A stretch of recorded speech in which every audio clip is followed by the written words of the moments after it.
E aí? Tá tudo bem? Tá tudo tranquilo? Vocês estão estudando mesmo? Ah, fala sério, vocês estão estudando? Ah, turma, seguinte, nós já trabalhamos aí com a monitorização hemodinâmica do paciente. A gente já começou a ver aí a parte da monitorização hemodinâmica invasiva.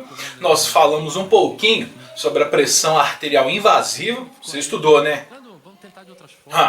E logicamente que é associado a essa pressão arterial invasiva, comecei a falar para vocês relembrarem o que vocês já tinham visto anteriormente, que eu sei que vocês já estudaram isso, sobre catéter venoso central, sobre o desenvolvimento da punção venosa central no paciente. E hoje a gente vai dar sequência a esse processo de monitorização hemodinâmica invasiva, que é a avaliação que é feita de forma invasiva no paciente, continuando a parte do catéter venoso central e falando hoje, claro, da chamada pressão venosa central.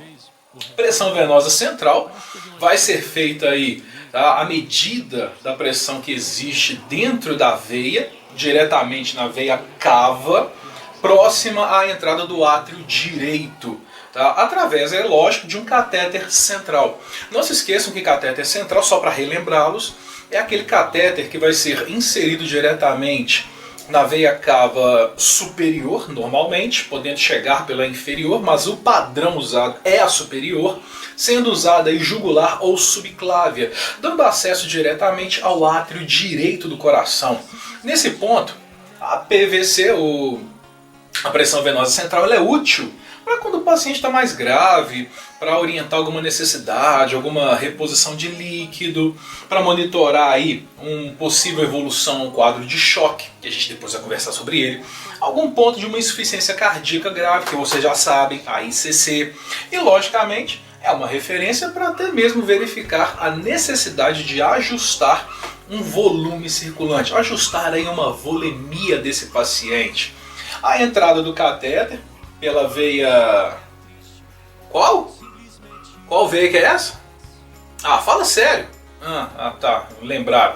Pela veia jugular, chegando à ramificação da subclávia, e o catéter vai ser inserido ou na jugular, na área do pescoço, ou na área abaixo da clavícula, para dar direcionamento à veia cava superior, podendo chegar diretamente à veia cava superior, o catéter central fica, a parte de inserção da veia diretamente com o átrio direito ou propriamente dentro do átrio direito cardíaco. Aí vai depender da questão do catéter, podendo ser utilizado um catéter simples, um catéter de duplo lumen ou um catéter de triplo lumen para esse procedimento. A pressão venosa central pode ser feita com a entrada do catéter ligado aí a um transdutor, ligado a um leitor de pressão. Lembra do transdutor da pressão arterial invasiva? É parecido com o processo, é parecido com aquele dispositivo. Ou utilizando um outro tipo de catéter que é o chamado de Swan-Ganz, que não é tão usado assim mais, mas existe. Tá? Existe, se você conheceu, se você souber, não esquece, não estressem com ele. Vai ser trabalhado normalmente veias jugular, interna ou subclávia. São as duas veias de escolha que podem ser empregadas para dar acesso à veia cava superior e chegar no átrio direito do coração. Trabalhando aqui com a PVC, pode evitar, tá, o uso dela para a questão de trabalhar com a pressão venosa central. Evita que o paciente desenvolva uma hipovolemia, uma redução de volume circulante, uma falta de infusão, tá, que vai levar a esse quadro. Então ele vai estar com choque hipovolêmico, a gente sabe disso, vai infundir o volume. Ou, claro, se houver um excesso de volume, para não gerar aí uma congestão, um edema pulmonar, um edema sistêmico. E é trabalhar a pressão venosa central com os valores de 2 a 8 milímetros de mercúrio, para a questão da mensuração dessa pressão. Razão que me leva a falar com vocês porque que a gente cita muito e trabalha muito com pressão arterial. Porque a pressão arterial a gente tem o hemanguito, a gente tem o esteto que dá para aferir. Agora, para a pressão venosa central, a aferição é mais complexa, pelos valores serem mais baixos. É um valor muito baixo, muito próximo do zero, e que é difícil aferir diretamente com aquele manguito, é impossível. E aí a gente trabalha com a monitorização invasiva para a pressão venosa central. Principais causas se a pressão venosa estiver muito baixa, Tá? E coloca abaixo de 5 milímetros de mercúrio. Tá? Lembrando que os valores de referência de 2 a 8. Ah, mas por que coloca 5? Porque é importante estar acompanhando o quadro do paciente. Você não precisa esperar ele chegar em 2, 1 para tentar fazer alguma coisa rápida. Começou a baixar muito, 3, 2 milímetros de mercúrio, já é bom olhar. Porque pode ter um quadro de hipovolemia, o paciente pode estar desidratado, pode ter queda de volume, perda sanguínea, pode desenvolver qualquer tipo de choque que não esteja associado ao desenvolvimento cardíaco. Ah, mas o que é choque cardiogênico? Vocês vão ver, vai ter tempo. Ah, mas só para ficar mais fácil, quando a gente fala de choque cardiogênico ou de não cardiogênico, é porque é cardio, coração, e gênico, gênese, ou de criação, ou de desenvolvimento a partir do coração. Colapso vascular, vasodilatação, choque anafilático podem levar a esses quadros da PVC mais baixa. Agora, pode ser o contrário, a PVC pode ficar mais elevada. Ah, mas é até 8, tudo bem, mas quando ela eleva em excesso, quando ela está muito alta, quando a pressão venosa está muito elevada. Então, pode ser insuficiência cardíaca que provoca essa congestão, o coração não consegue pulsar adequadamente, vai fazendo com que o sangue fique armazenado, parado dentro das veias, e isso vai aumentando a pressão dela. Pode ser por hipervolemia, um aumento do volume circulante, tamponamento do próprio pericárdio, pneumotórax hipertensivo, embolia pulmonar e, claro, estenose da tricúspide ou da artéria pulmonar, hipertensão pulmonar, hipertrofia do próprio ventrículo direito. Então são consequências que podem elevar, que podem aí aumentar a pressão venosa do paciente.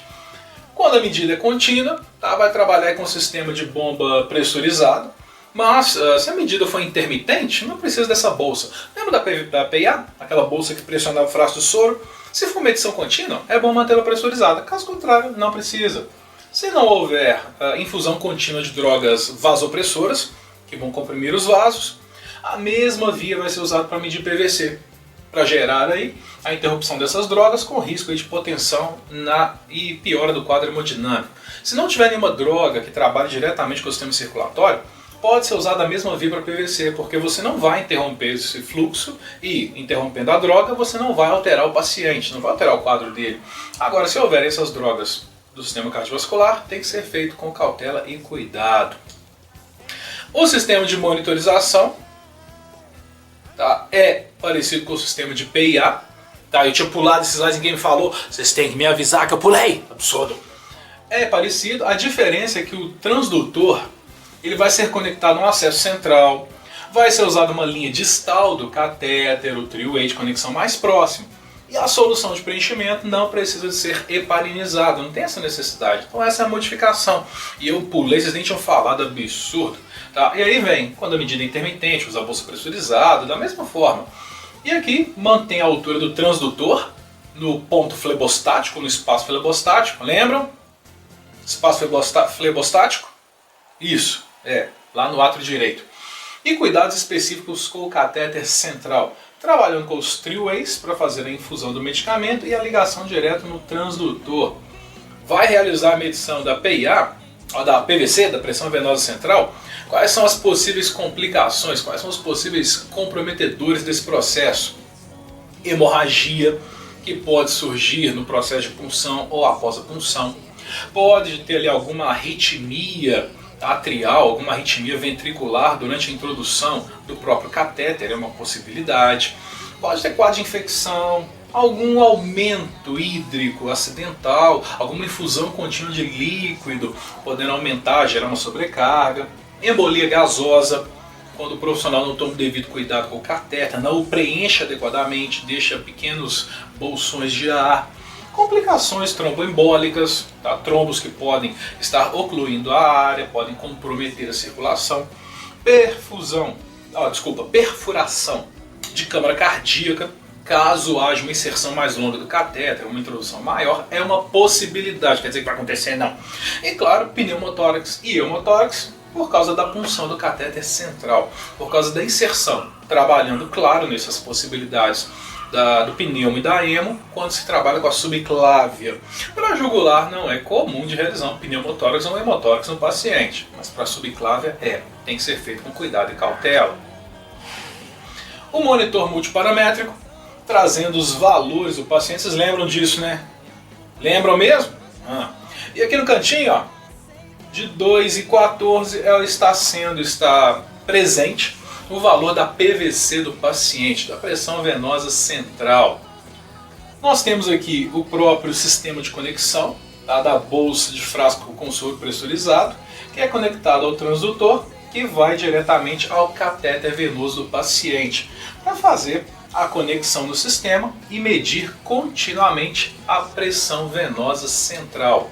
E aqui o nosso pacientezinho bonitinho, acamado com o catéter. Fala pra mim, qual que é a veia que está conectada ali? Qual que é? Isso, tá lá, ó, subclávia, bacanésima, linha torácica. Esse catéter, tá, foi feito esse curativo, que não é muito utilizado para catéter central. A gente trabalha com o Tegaderm, o filme transparente, mas curativo estéreo, conectado ao catéter, ele ligado ao sistema de soro e os three-ways para fazer a administração dos medicamentos e, claro, para a medida da pressão venosa central.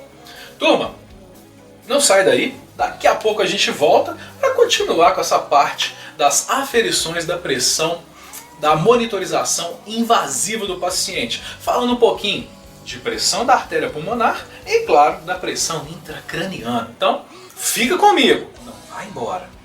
Até!